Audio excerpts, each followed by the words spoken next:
So, in addition to different socialization that children receive in their own homes, they also receive different socialization experiences in other contexts as well.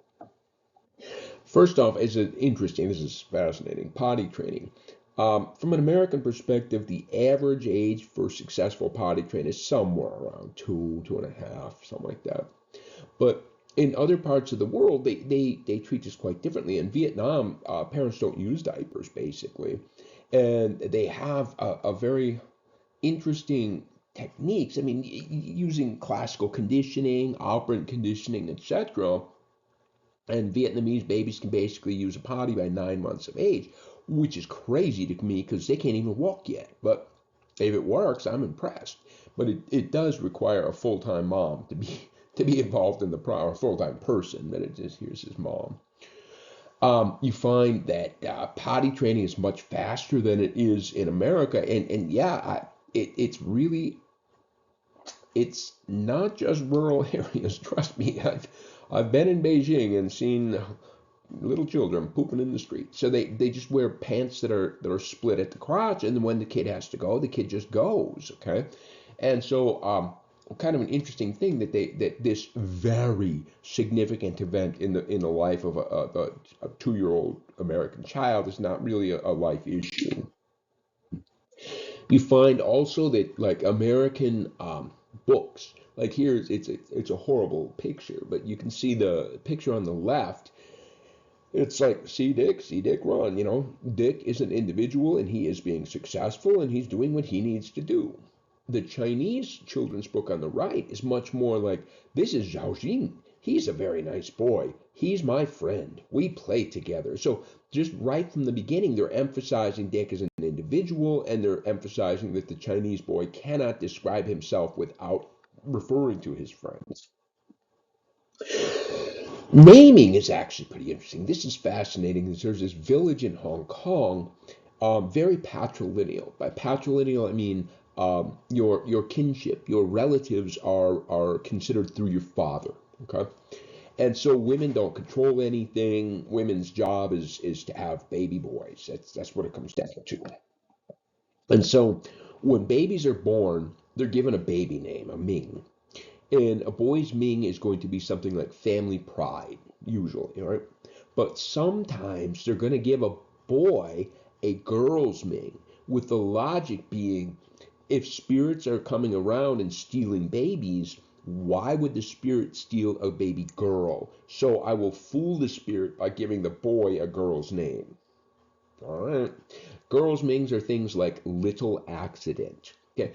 And you have to imagine if you grow up and your name is, hey, little accident, and you hear that on a daily basis, that's going to impact your self-esteem and what you think about yourself. Okay. And so as it's reflecting, there are many cultures where boys are preferred to girls. Heavily. I've experienced this quite broadly in my travels. Um, a daughter-in-law that has a baby girl has failed. Oh my God. If you are the daughter-in-law of the first son in a family or the wife of the first son in a family and you have a baby girl, your mother-in-law is never going to let you forget it. Okay? Boys are given special treatment, they're given more resources, they're given more attention, everything. And this hugely impacts personality development. And we see this is not even an old issue. Here you see on the bottom side, this is Americans' preferences. When Americans are asked, she's pregnant, what do you want it to be? And still to this day, there is a preference to say, I want a boy. Okay. And so we see this difference even here in the top graph is kind of startling. Is this is the ratio of male to female babies? That is, there for every on this chart here in the latest year presented, 2010, the there are like 120 male babies for every 100 female babies. And clearly, this has to be the result of selective abortion. It has to be, because you see this rise in this trend. And what you're seeing here is the rise in the availability of ultrasound techniques that allow women to know, or families to know, what the gender of the baby is. From an American perspective, around age 2, we have the terrible twos. Children say no and things of this nature.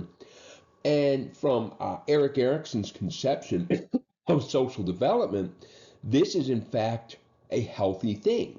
Because in this second stage of social development, autonomy versus shame and doubt, children are supposed to express their individuality. They're supposed to be setting the groundwork for becoming individualistic. Okay? So this terrible twos, which is seen as a rite of passage for all American parents, you don't really see it in interdependent cultures. It just doesn't emerge. Adolescent rebellion is also a rite of, if you are a parent and you have children, get ready. They will turn into assholes for about 5 years. Eventually, they turn back into citizens that you can interact with, but for 5 years, they are assholes. But it turns out that, again, Eric Erickson says, sure, but it's during this stage of social development that the children are supposed to form their identity. They're supposed to figure out who they are. And this adolescent rebellion is sort of a way of breaking free from the parents to become what their adult role is going to be. You find in more traditional societies, you don't see adolescent rebellion as much, especially in the most traditional of all. If your father's a farmer, you will be a farmer. What do you mean find your identity? How do you already know what it's going to be? The day you were born, you know what it was going to be.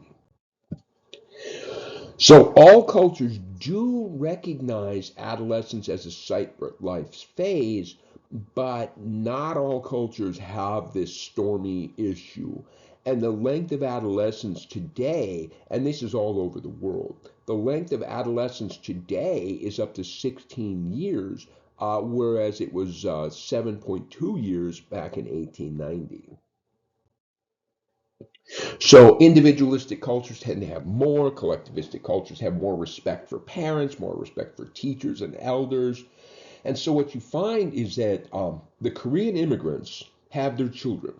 And these children are Korean American children, right? And they have socialized, developed in an American cultural context, and therefore tend to displace a degree of adolescent rebellion as teenagers do. And the Korean parents think that their children are little devils. It's like, no, I met your kids. That's not rebellious, okay? That's not bad at all. You want to see bad? Look at mine.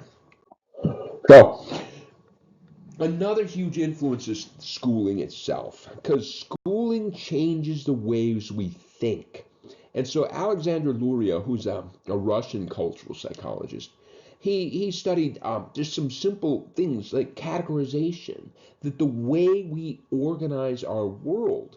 And so he went to some peasants in Russia that had not had any formal education, and he tried to get them to work this out. So he had four objects: a hammer, a saw, a hatchet, and a log. And he's wanting to try to get these peasants that have not gone through educational systems to say the log is somehow different because the hammer, the saw, and the hatchet are all tools. Okay? And so he's trying so hard to just get them to recognize the concept of tool. And they just could not, because what happens is that this implies that you think about those four objects as individual objects having individual characteristics.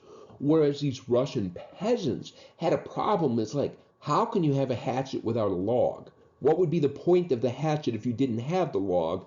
And if you had the log and you didn't have a tool to work with it, what would be the point of the log? Okay? And so they just could not comprehend that there could be a single category because it required that each individual object have its own stable characteristics. But it wasn't, because the log is different if you're holding the saw than if you're holding the hatchet, right? It's just a different item all of a sudden. And he tried, and he tried, and he failed. Here's another one: brainwashing through education. So this was actually hilarious when I found this one. It turns out that the Chinese Ministry of Education creates standardized textbooks that are used throughout the entire nation. And so they were farming out the work to the lowest bidder. And so they were given very, very little money. And then at one point, the leader of China, Xi Jinping, started to scrutinize, started to look, and was very, very troubled, and put heavy penalties on the text publishers for putting out these textbooks. They were particularly criticized not only for how poor quality they are and how it made the Chinese children look ugly, sexually suggestive, but even the one on the far right there, look at the boy. He's got a shirt on that is reminiscent of an American flag with the red, white, and blue coloring on it. So there was some real problems there. And so lo and behold, the Chinese government has cracked down. All foreign textbooks are banned, and they will make sure that every word that is printed in the textbooks in China come in play with the Chinese Communist Party's ideology. So, socialization through education, brainwashing through education. So here we got our last little bit here, and that is, when it comes to math scores, um, the old stereotype: East Asian nations, Asian children are good at math. Well, it is a stereotype, but it emerges because East Asian children spend more hours in school. More hours of the day are in school. The parents demand higher levels of achievement. The parents monitor children's homework more. East Asian teachers tend to use different types of examples. They're more concrete, down to earth. But you also find that there are other cultural differences. Like, Asian children are more likely to have a desk at home. American children often don't have a desk devoted for work at home. There's all kinds of standards of achievement, the way numbers are manipulated, and etc.